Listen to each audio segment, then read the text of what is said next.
Hello, and welcome to the Engage with Oceans podcast. Over the next 20 minutes, we're going to discuss land-based aquaculture, a fast-growing sector of a booming aquaculture market, and certainly much talked about. Its backers claim that it means a smaller impact on the environment, better control of pests and of water quality, and a lower carbon footprint. Skeptics point to the amount of energy used in maintaining such sites and question the science and the issue of fish welfare. To look at these issues, I'm joined by Matt Craze, the founder of Spheric Research and an active commentator on the blue economy, and by Adolfo Alvear, a senior international consultant in aquaculture with long experience of technology management, new business, and innovation. Welcome both. Matt, I wonder whether I might begin with you. Are you an enthusiast? Do you see land-based aquaculture as the future? I do. For a couple of main reasons. I think that firstly,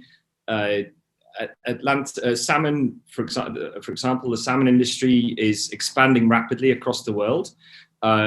People are beginning to develop a taste for this fish in Asia, in many new markets. And I think that a new source of supply is a great thing. A new source of supply for aquaculture is a great thing as well. We often hear the statistic in the industry that the world population will rise to 10 million people from 8, and we need more protein sources. And especially when you can raise fish sustainably and feed them in a sustainable way. The other advantage is you can bring back species that are on the brink of decline. So, for example, give you a very perhaps unusual example, Atlantic halibut, which is a delicious fish.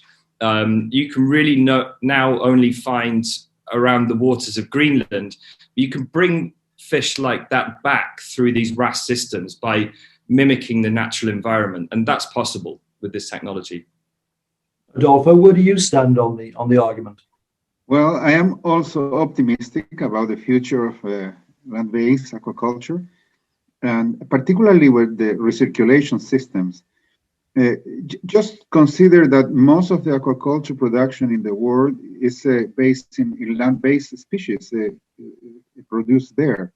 So the opportunities are all over the world. And particularly, this is interesting in the case of America, we have many species in the selva, in Peru, in Brazil, in the forest areas where relatively thousands of small producers are based in freshwater system, very basic systems. And considering that the RAS systems have been declining in price and are much more affordable by these people and organizations that are helping them, it could change dramatically the impact and the possibilities of the aquaculture in America, in some countries of Asia, and so on. So, and also, well, new species could be integrated to the commercial aquaculture. Given that you just mentioned America, I'm kind of inclined to ask, the Americans have been seen as really lagging in terms of aquaculture for a variety of reasons. But one of the biggest sort of RAS systems that everybody's talking about at the moment is in Florida. Do you think that land-based aquaculture and the technology that goes with it could actually sort of turn the key for the American market? Do you think that they would be more willing to consider aquaculture and the blue economy if it is done in that manner? Well, I have been contacted by people from the NOAA who are, leading this intention after many years in which America has not been, states have not been really involved in aquaculture. And certainly, because the new or the advancements in technology, they can recuperate in some way, recover in some way the time in which in the past they haven't really taken action. So in my view, yes, they have an opportunity in land-based operations, but also in offshore operations. The point is the coastal waters. The the areas in which they have a lot of conflict with other activities, particularly in the state waters. In the federal waters is where they are thinking in the future of the states, in addition to land-based operations. So I think that they will move on, they will progress. I am not sure how fast, but they will. Matt, do you share that optimism? Do you think the Americans will look more kindly on this sort of thing in the future? Yeah, I think an interesting thing is during the pandemic, Americans are eating more fish. So we did a study for the Global Aquaculture Alliance, and there was a 30% increase in seafood demand through retail channels. That for America, the interesting insight there is that people generally, this market doesn't cook salmon and fish at home as much as Europeans. But in the pandemic, they suddenly learned how to do it, amazingly, almost overnight, like literally in the month of March 2020. And this year, what we've seen is that demand has stayed at those levels in the retail channels, which would kind of tell you that Americans have just learned how to cook salmon fillets at home and shrimp. And so the industry is quite optimistic, because if you bring back food service and restaurants are reopening across America, then it's almost like a paradigm shift where you've got a higher demand each year. And the industry is very optimistic about that. But of course, again, you go back to the fact that Atlantic salmon is in quite limited supply because of supply constraints from Chile, which is going to produce less this year. British Columbia, the Trudeau government is shutting down part of its salmon industry in British Columbia to protect wild salmon runs, and the wild side is actually declining this year as well. Yeah, something interesting, Dennis, and what Matt's saying is that, of course, the pandemic situation has changed the consumers' normal, habits, and this is something that in the industry is considering for developing new products. In Chile, at least, there is a very active intention to develop much and diverse products satisfying these new trends. And I think that this is going to be also an opportunity in the States and for the States, also for trying to push for in favor of their aquaculture. Something that I didn't say before is that the RAS systems are also important, not just in necessarily being applied to the all production cycle in a species like salmon. In our case, we are trying in Chile to enter with biggest fish into the sea, in order to diminish risk in the seawater, where we have most of the challenges in terms of disease. So this is opening an opportunity also for on land, base farms for producing those fish, biggest fish to go to the sea. So smoltification will happen on land-based facilities, and then the fish will go into the sea. Yeah, that was a question I was actually going to come to later, in the sense that, are we looking at something that grows the fish from the very beginning right to the market, or are we actually looking at something that will ultimately become a hybrid system, that an awful lot of on-land aquaculture will do exactly what you're saying, that the fish will eventually end up in the sea, but actually a huge part of the growth process will be much more closely controlled. Is that the way you see it going? Yeah, I could answer that one. This technology is born out of the conventional salmon farming industry. As Adolfo mentioned, the conventional coastal farmers are building bigger and bigger smolt sites to grow juvenile fish. And if you look at the Norwegian producers, especially in the last 5 years, we've done a report where we show how these Norwegian facilities, and the Faroe Islands as well, are growing much bigger fish on land.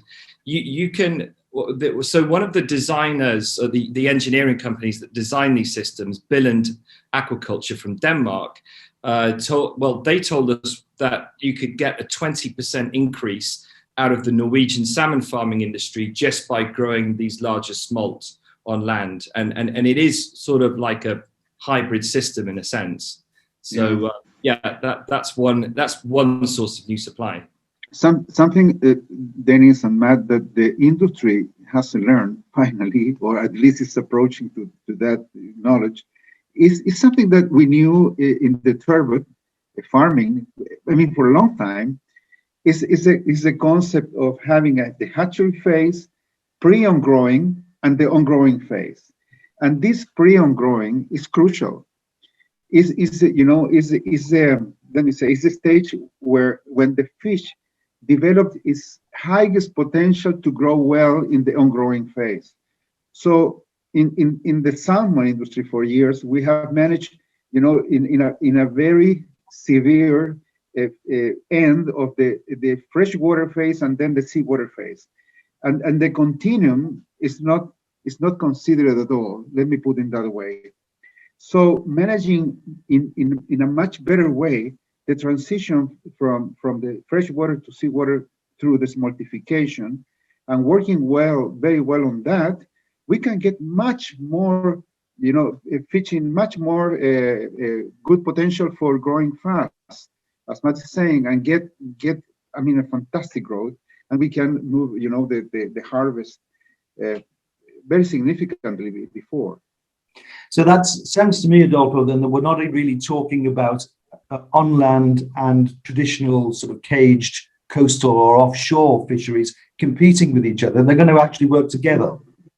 I don't see that. I mean, I think that both are an opportunity to really relax the use of the coastal waters, where you have most of the conflicts, and in social terms, in environmental terms, in many areas. So my perception is that we should leave those areas as fast as we can, honestly speaking, and we have to adjust regulation, we have to adjust technology, but in that sense, particularly in technology, land-based aquaculture is moving very well and very rapidly, and also there is a multiplication of the efforts in offshore. I think it's excellent that happened. Norway, Scotland, in China, and Chile. So this is very important. So I don't see any competition between both. I think that both will be necessary. Okay, Matt, can I ask you a slightly different question then, if I could? Sure. Do you feel the science is actually there for this? I see reports of problems with water quality that lead to emergency harvesting of fish. I know the European Union are busy doing studies around hydrogen sulfide in the water and things like this. Yeah. If we're talking about upscaling this in an optimistic fashion, is the science actually there? Yeah, it's a great question. And these incidences with hydrogen sulfide, as you mentioned, do occur. They occur in the smolt facilities that are owned by the salmon farming industry. The intriguing thing here is that most of the main coastal salmon farmers spend a lot of money on R&D. They've got pretty big capex budgets, but none of them have really waded into the land-based option to grow to harvest weight. They're all on the fence, and they know how these systems work better than anybody. If you take Moe, the largest salmon farmer in the world, it's actually the largest user of this technology, and yet it won't commit to growing the fish on land. One thing is to lose your baby fish to some kind of problem in the system where you've only been feeding them for 8 months, and a completely different thing is to grow to lose an entire tank that's at about 3 kilos, and you've been feeding those fish for 2 or 3 years. So there's a kind of risk inherent in the model. And if you look at all of these big grow out companies like Atlantic Sapphire, it's all about risk management and de-risking the facility on that industrial scale. And sorry, it hasn't been proven as yet. There's kind of a glass ceiling. Nobody's really produced above 1,200 tons of fish a year in a grow out facility. And even with Atlantic Sapphire, that glass ceiling hasn't been broken yet. It probably will this year, and everybody's watching that space. Yeah. Adolfo, what do you think of this? Would you have confidence in the technology? I think yeah, exactly correct. I think that science is there in general, generally speaking, and the knowledge is there. The systems, the basic systems are there. I think that in the next time, the solution for this kind of problems, which are completely real, as Matt is saying, and critical, still critical, it will be based a lot in the solutions coming from digital technologies. I think that the detection, the early detection of problems that can occur there, it will improve a lot. I mean, and that it will give the opportunity to the managed team to deal with them and avoid, or at least diminish the impacts of those problems. So I'm optimistic, particularly speaking about digital technologies, artificial intelligence, sensoring, and detection, Internet of Things, and there are many things that we can do in those areas. The same is for offshore farming. They will rest a lot in digital technologies, and also there are some challenges there but more than science, more than hard science. To me, is knowing that this is technology and this is what the science has produced. We should work in the technology to facilitate the operation and the risk. Okay. Given what we've been talking about, can I ask you both? I'll probably start with you, Matt, if I may. One of the drums that are being beaten about on land aquaculture is the idea that you can grow the fish near the market, which is what they've been trying to do in Florida. So basically, your Atlantic salmon are not being flown; they're being grown and then delivered straight to the market. And this is seen as a green thing.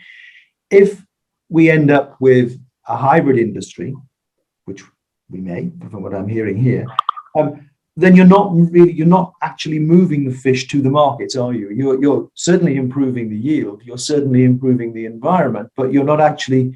You're still at some point going to have to take those fish from where they are, offshore, whatever, to the market.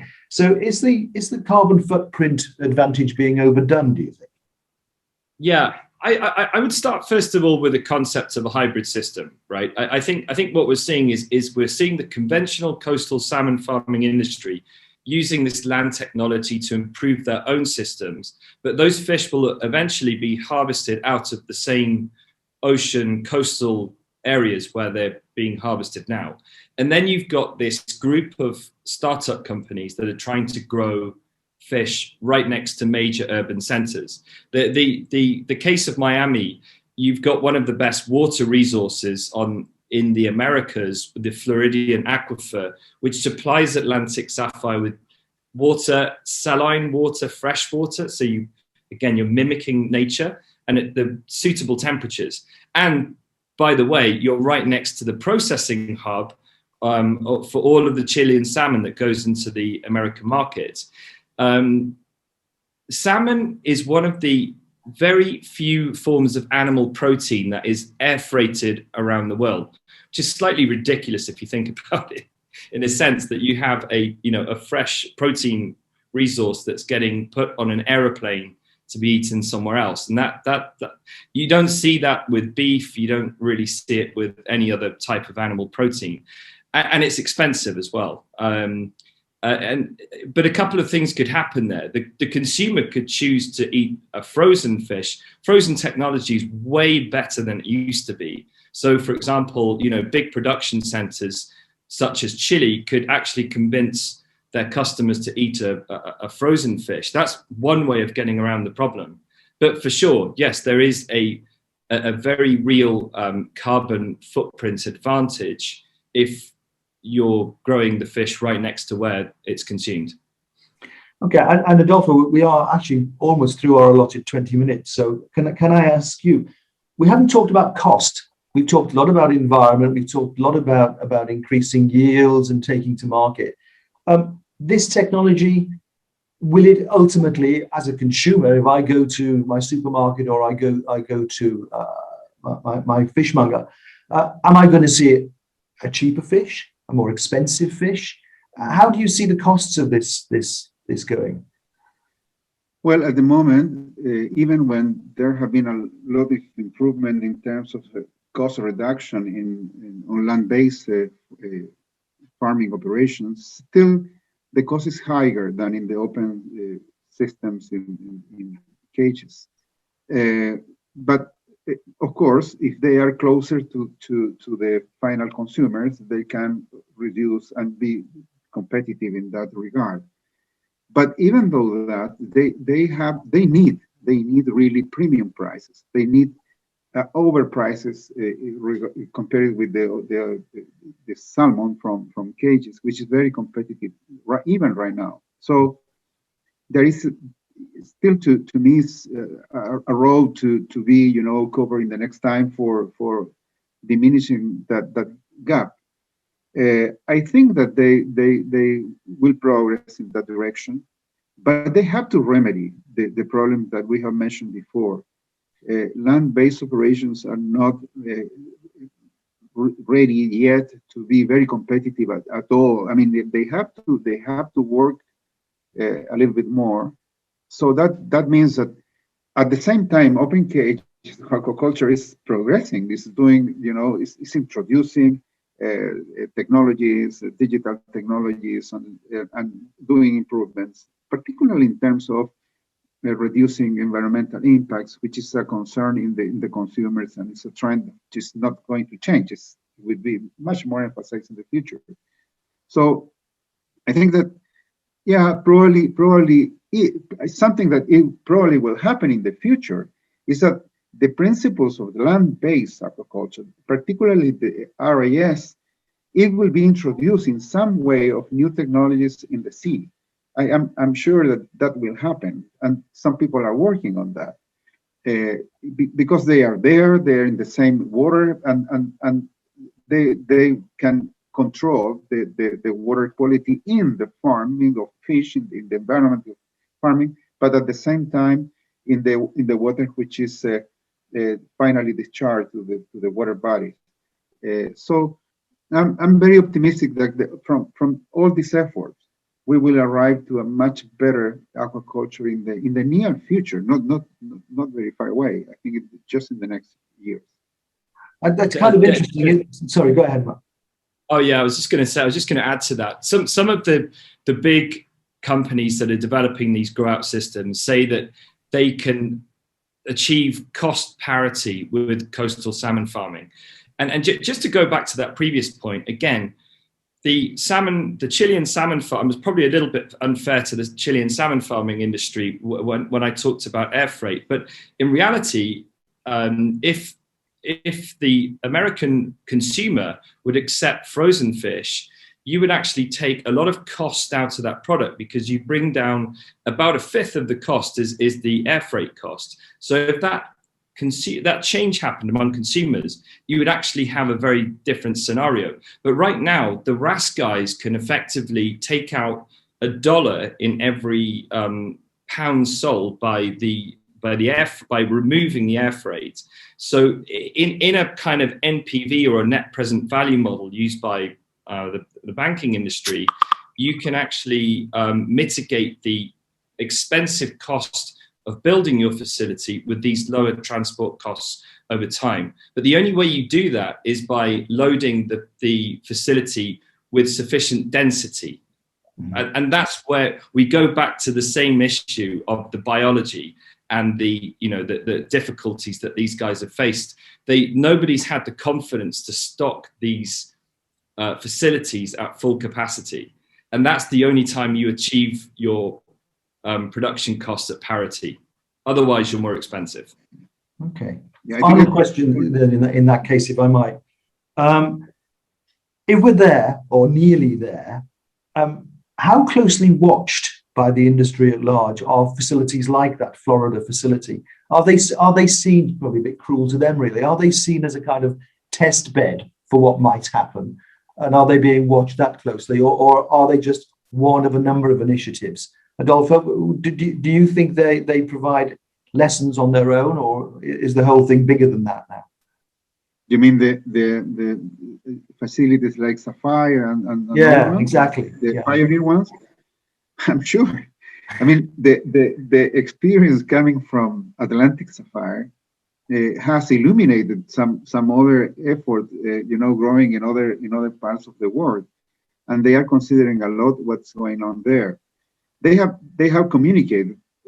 We have some Chileans even working there in Atlantic Sapphire, and they are absolutely aware that there are some sensitive areas in which they have to improve yet, but in general, I would say that the results are very satisfactory, and the gaps, the areas in which they have worked and they have identified, will be absolutely useful for some other initiatives and for themselves if they are planning to grow. And I think that you mentioned before that it's something that is the control of bacteria causing some toxic, circumstances. This is something that they are managing well after suffering some problems in there. So I think that to have facilities of that scale is creating a lot of knowledge and experience for improving this in the future.